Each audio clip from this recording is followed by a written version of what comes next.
Hey everyone, so welcome everyone here. यहाँ पे topic देख रहे होंगे English language skill parts of speech. तो आप देख रहे हैं कि यहाँ पे मैंने इंफॉर्मेशन टेक्नोलॉजी लिखा है, सब्जेक्ट रिलेटेड टू कंप्यूटर पर बात हो रही है कि पार्ट्स ऑफ स्पीच की। तो ये पार्ट्स ऑफ स्पीच क्यों, या फिर अगर लास्ट वीडियो आपने देखा होगा तो उसमें हमने क्या पढ़ा था, रिटन कम्युनिकेशन। रिटन कम्युनिकेशन में क्या था, parameter of article, components of written communication. उस जगह पे क्या था कि हम लोग कैसे लिखते हैं, ग्रामेटिकल करेक्ट होना चाहिए, सारा चीज़ होना चाहिए उसमें। तो उसी चीज़ के लिए यहाँ पे सेशन 4 से लेके सेशन 14 तक वो यूनिट 1 का यहाँ पे कुछ ग्रामर पोर्शन है कि जब आप कम्युनिकेट करो तो सामने वाले के साथ आपका जो लैंग्वेज होना चाहिए, या आप ओरली करो या फिर रिटन में करो, या टू से या तो आप वर्बल कम्युनिकेशन करो या फिर फॉर्मल कम्युनिकेशन की तरफ जाओ। फॉर्मल कम्युनिकेशन मीन्स टू से रिटन कम्युनिकेशन की तरफ। तो आपका जो लैंग्वेज है वो करेक्ट होना चाहिए। वहाँ पे अगर माइनर मिस्टेक्स भी होती है तो आपके टर्म्स को एकदम अलग ले लिया जाएगा।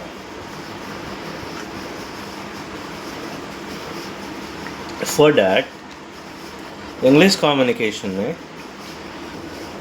जैसे इंग्लिश लैंग्वेज में हम कभी भी कम्युनिकेट करते हैं तो ये कम्युनिकेशन किस चीज़ में होती है, अगर आप ध्यान दो तो हम लोग जो भी चीज़ कम्युनिकेट कर रहे हैं, ठीक है, तो सारा कम्युनिकेशन हम लोगों का क्या है,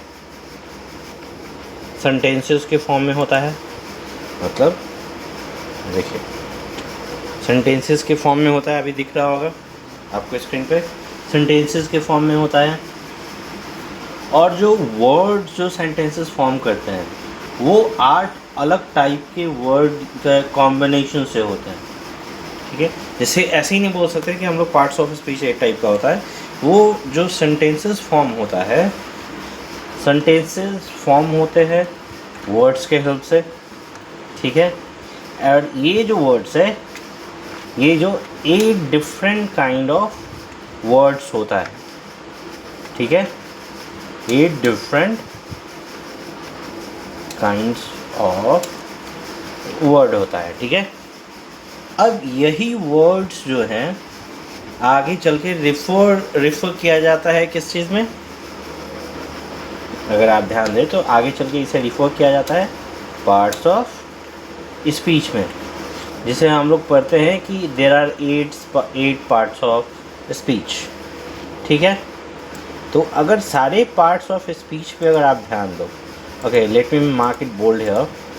अब इसके बाद जैसे देखो, इस चीज़ पे पढ़ाने की वजह क्या है कि आप लोग जब in the future MS word या डॉक्यूमेंटेशन वगैरह पढ़ेंगे तो वहाँ पे हेल्प होगा। ओके, अब यहाँ पे करें कि जो 8 पार्ट्स ऑफ स्पीच है वो कैसे, तो यहाँ पे different kind of numbers choose कर सकते हो। So coming with this,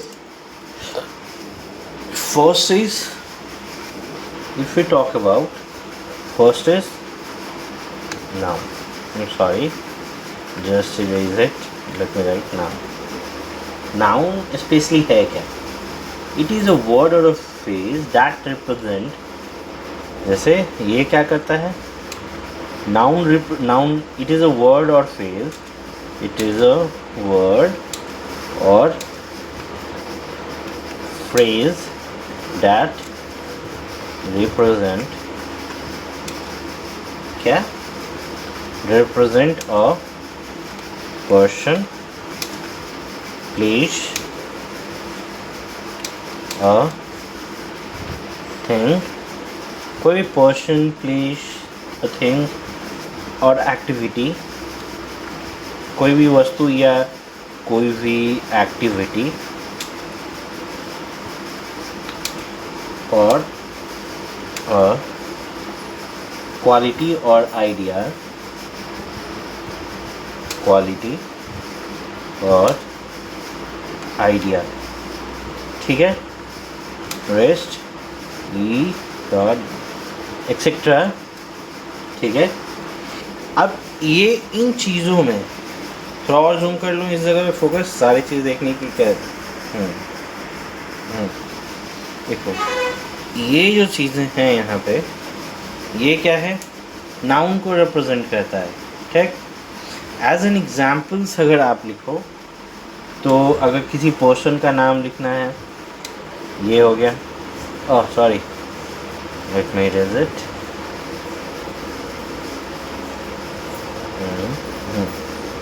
as an example Anand. और अब ये चीज़ ध्यान दीजिएगा कि किसी भी नेम में हमेशा आनंद हमेशा कैपिटल से शुरू होता है। जैसे हम अपने कंट्री का नाम लिख रहे हैं इंडिया, या फिर इसके अलावा किसी स्पेसिफिक ऑब्जेक्ट्स का नाम लिख रहे हैं या थिंग का नाम लिख रहे हैं, थिंग का नाम यहाँ पे हो गया जैसे cat, sorry it's all capital. और एज एन एग्जाम्पल आप बहुत सारे यहाँ से ले सकते हो नाउन में। और अब इसे एज अ सेंटेंस के तौर पे अगर फॉर्म करो इस जगह से, तो ये क्या हो सकता है, अगर एज अ सेंटेंस अगर आप फॉर्म करो तो the teacher spoke to the children. अब इस चीज़ में क्या हो गई, यहाँ पे अब नाउन कौन सा होगा अगर आप फोकस करो तो इस चीज़ में नाउन हमारा ये टीचर है, क्योंकि यहाँ पे स्पेसिफिक किस पे कैटेगराइज किया जा रहा है, अगर आप ध्यान दो तो स्पेसिफिक किस पे कैटेगराइज किया जा रहा है, टीचर पे। टीचर यहाँ पे बोल रहा है, ठीक है, कि बच्चों से वो कुछ कह रहे हैं, यहाँ पे टीचर्स का होगा। इसके बाद वर्ब, एडवर्ब, ये सारी चीज़ें होती हैं। अब देखिए एक चीज़, नाउन के साथ में यहाँ पे कुछ और टर्म्स जो है वो लगी हुई है। एक है आर्टिकल। आर्टिकल, अब इस चीज़ पे क्या लिख कर आपको बताऊँ, पर एक आर्टिकल जो है कि it is an article is a word that uses before a noun to modify the noun. ठीक है, आर्टिकल जैसे यहाँ पे टीचर से पहले द लगा हुआ है, या चिल्ड्रन से पहले द लगा हुआ है, अगर इस चीज़ पे अगर आप फोकस करो तो, या फिर ऊपर में देखोगे तो मैंने क्या अपोर्शन, ओके, ये ए होगा यहाँ पे, और place, sorry for not writing this, apportion, a place और अ थिंग और एक्टिविटी, अ क्वालिटी और आइडिया, ये इस चीज़ को नाउन कहते हैं। तो यहाँ पे किसी के भी पहले एन आर्टिकल जो लग रहा है वो क्या है, मॉडिफाई करता है नाउन को, स्पेसिफाई करता है। अब जैसे इसमें द जो लग रहा है ये आइडेंटिफायर है, और ए और एन जो यूज़ होता है साथ में, जैसे ए और एन हम लोग यूज़ करते हैं, अगर आपको ध्यान में हो तो ए और एन हम लोग यूज़ करते हैं, वो क्या है, इन आइडेंटिफायर, इस चीज़ को इन आइडेंटिफायर आर्टिकल, और द क्या है, आइडेंटिफायर आर्टिकल। इसके बाद हम लोग नाउन, नाउन के बाद हम लोग किस चीज़ पे बात करते हैं, प्रोनाउन। तो देखो अब वन के बाद यहाँ तो टू हमने दिया नहीं, अगर ऑटोमेटिक सेलेक्ट करना है ये टू पाया यहाँ से। इसके बाद प्रोनाउन, प्रोनाउन क्या है अगर इस चीज़ पे आप ध्यान दो तो, it is used instead of a noun और a noun phrases in a sentence. जैसे इसके क्या लिख सकते हैं, it is used instead of a noun, instead of a noun or a noun phrases or noun phrase in a sentence। Okay, कहने का क्या मतलब है, जैसे एज एन एग्जाम्पल अगर देखो, अगर मैं आपको, sorry for writing this, C N, as an example अगर देखो आप इस चीज़ में, तो अगर मैं लिखूँ आनी is Annie, okay, Annie is a wonderful girl, wonderful girl अब यहाँ पे देखो प्रोनाउन यहाँ पे क्या यूज़ कर रहा हूँ, she helps her friends in cleaning and clearing concepts.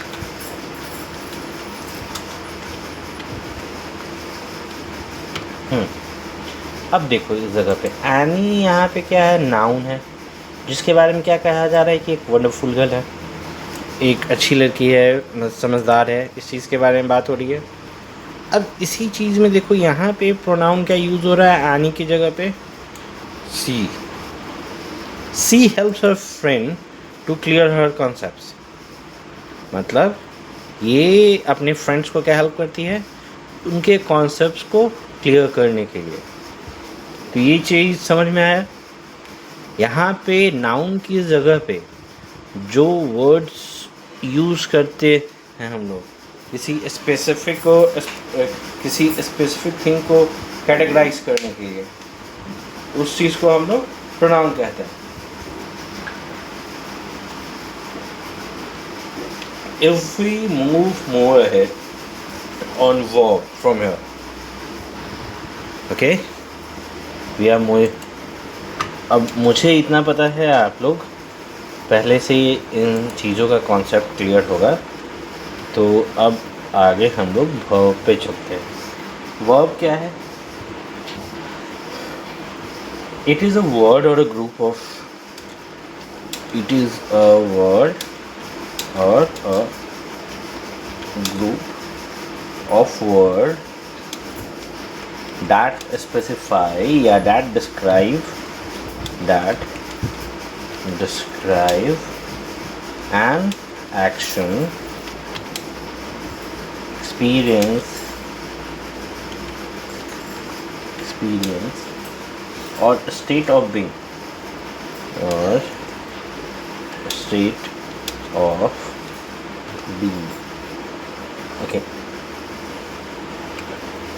अब यहाँ पे क्या है, इस जगह पे क्या किया हुआ है कि it is a word that और a group of word that describe an action, experience और a state of being. As an example, Nyasha loves to swing. जैसे एज एन एग्जाम्पल्स मैं दूँ, न्याशा loves to swim। अब देखो ये भी एक ग्रुप ऑफ वर्ड है जहाँ पे एक्शन को डिस्क्राइब कर रहा है, ठीक है, या एक्सपीरियंस को स्पेसिफाई कर रहा है कि स्विम करती है, साथ में जब भी वो स्विम करती है वो उसे स्विम करने को पसंद करती है, ठीक। अब न्याशा स्पेसिफिक नाउन हो गया, यहाँ पे एक्शन क्या हो रहा है, स्विम करना। एक्सपीरियंस क्या कर रही है कि उसे वो एक दिल से चाहती है करना। तो एक चीज़ ये देख रहे हो। अब आप अगर 9th में हो तो मैं ये स्पेसिफाई करके चल रहा हूँ कि आपका ग्रामर सेक्शन थोड़ी बेहतर होगी। मैं यहाँ पे बस इसलिए बता रहा हूँ कि आप थोड़ा सा आइडिया क्लियर हो जाए, क्योंकि ये एग्ज़ाम्स में उतने 1-2 नंबर्स में पूछे जा सकते हैं, बस उससे ज़्यादा नहीं। बहुत कम चांसेस हैं कि यहाँ से पूछे भी जाएंगे, पर पढ़ लेने में क्या बुराई है। अब इसके बाद एडजेक्टिव। एडजेक्टिव क्या है? इट डिस्क्राइब्स अ नाउन और प्रोनाउन, ठीक है। It describe a noun or a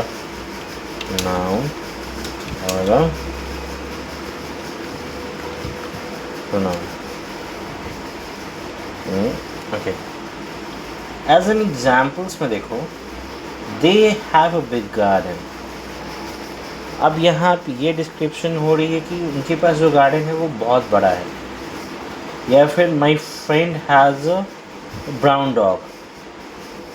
मैं एक बस ऐसे ही मतलब एक्सप्लेनेशन दे रहा हूँ, बार बार लिख के ज़्यादा, जैसे या फिर अगर कहते हो तो मैं जैसे लिख भी दे रहा हूँ आपको, आपके लिए। दे हैव, और एज एन एग्ज़ाम्पल आप यूज़ कर सकते हो इसे, बिग गार्डन। या फिर इसमें और क्या हो सकता है, माई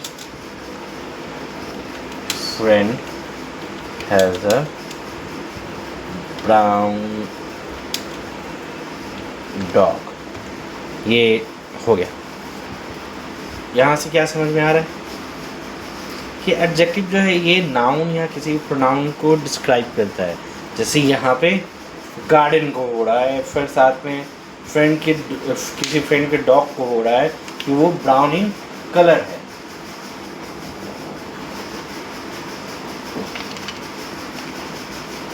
इसके अलावा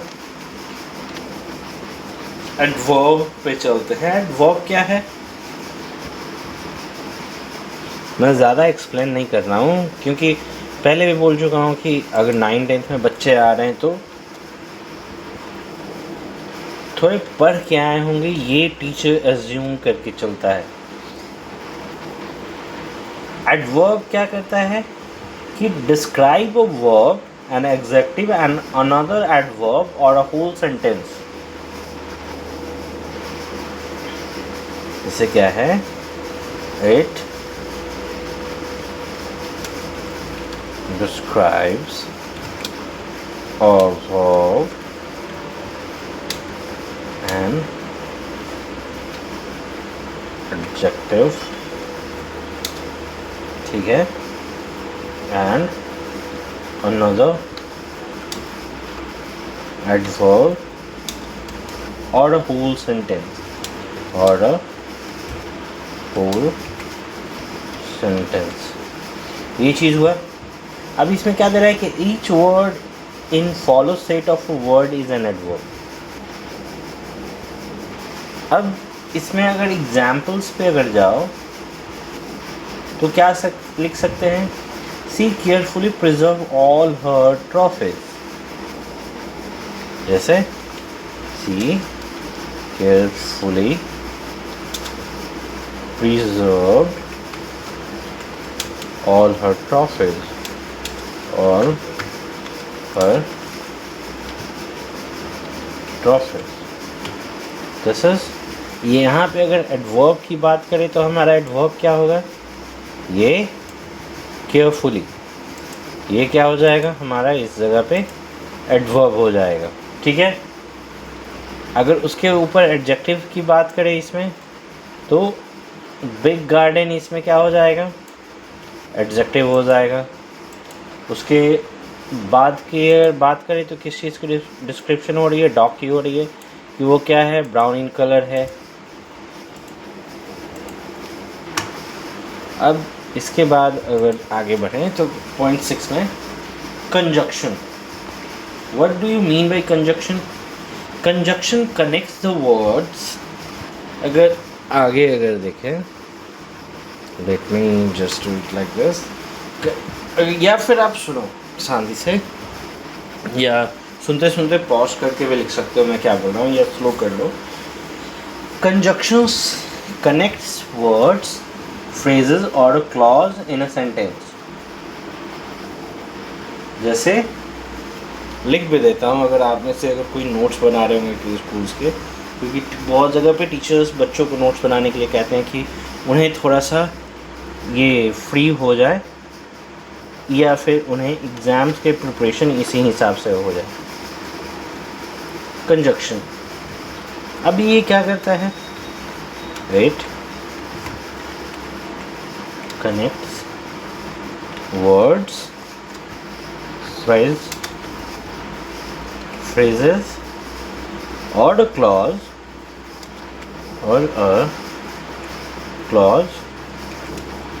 in a sentence। ओके, अब इस जगह पे अगर बात करें हम तो क्या है, अब अगर एग्जाम्पल्स की बात करें तो I want to get home before it's rain, before it's RAIN। अब जैसे देखो यहाँ पे इस सेंटेंस में बात करोगे कैसे दो सेंटेंसेस या वर्ड, बहुत सारे वर्ड्स को कनेक्ट कर रहा है। यहाँ पे ये बिफोर कनेक्ट कर रहा है कि जैसे बताने की क्या कोशिश कर रहा है कि मैं घर पे तक पहुँच जाना चाहता हूँ या घर पे पहुँचना चाहता हूँ। कब? बिफोर इट्स रेन, यानी बरसात शुरू होने के पहले ही मैं अपने घर तक पहुंचना चाहता हूं या घर पे चला जाना चाहता हूं। और यहाँ पे बिफोर जो है कंजक्शन का काम कर रहा है, जो कि दो अलग अलग वर्ड्स को या दो अलग अलग सेंटेंसेस को एक साथ कनेक्ट करने की कोशिश कर रहा है। Okay, moving on to the next point या next parts of speech, what it is preposition.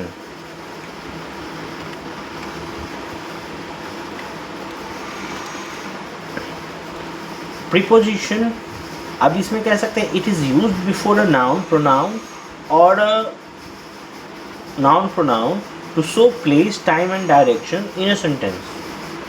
ठीक है, अब क्या हमने क्या बोला, अगर आप लिखना चाहते हो it is used before a noun. अब यहाँ पे देखो बिफोर भी वापस कंजक्शन यूज हो रहा है यहाँ पे। Before a noun pronoun to show place, time, direction in a sentence। अब यानी कि ये क्या काम करता है कि टाइम वगैरह शो करता है, किसके पहले ये यूज़ होता है। स्पेसिफिक अगर बात करो तो नाउन प्रोनाउन के पहले ये यूज़ होता है टू शो प्लेस, मतलब जगह के बारे में बताने के लिए, टाइम बताने के लिए, डायरेक्शन बताने के लिए किसी भी सेंटेंसेस के अंदर। If we talk about its example, then its example can be used as I always wear these shoes with this dress.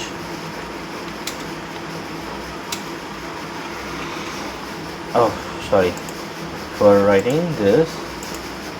Here with is the, what we say, here with is preposition, जो कि यहाँ पे use हो रहा है, बता रहा है, ठीक है, कि मैं हमेशा यही शूज़ पहनता हूँ इस ड्रेस के साथ, ठीक है। अब यहाँ पे लास्टली इंटरजेक्शन,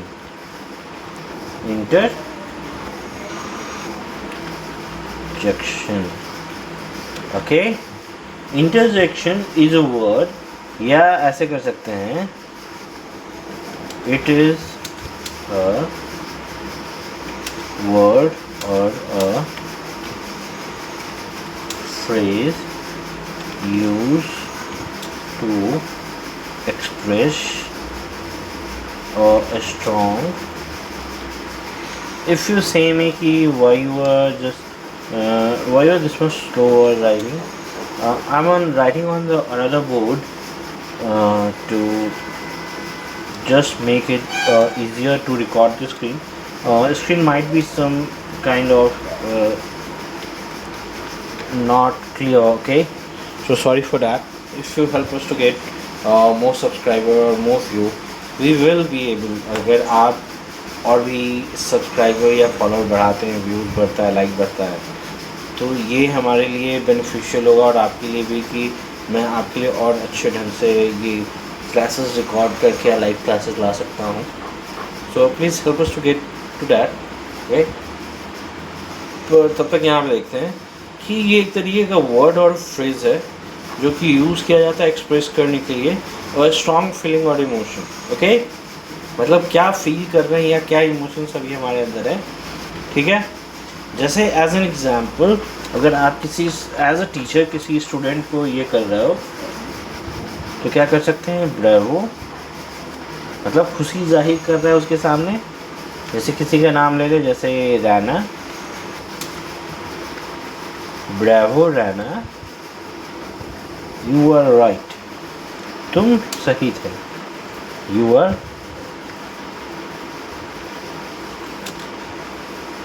या किसी बात पे ये करना है, तुमने सही बोला या क्या किया, यहाँ से ब्रावो रहना, यू आर राइट। तो this is the session 4 of unit 1 of part A of information technology 402।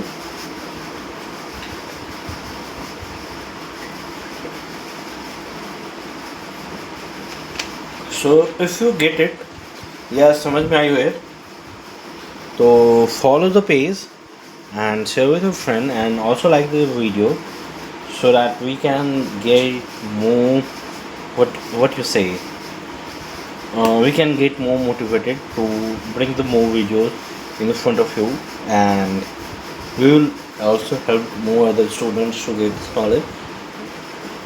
अगर सच बताऊँ, अगर इन okay, thanks for the watching and we'll meet you in the next class. Thank you. Have a nice day.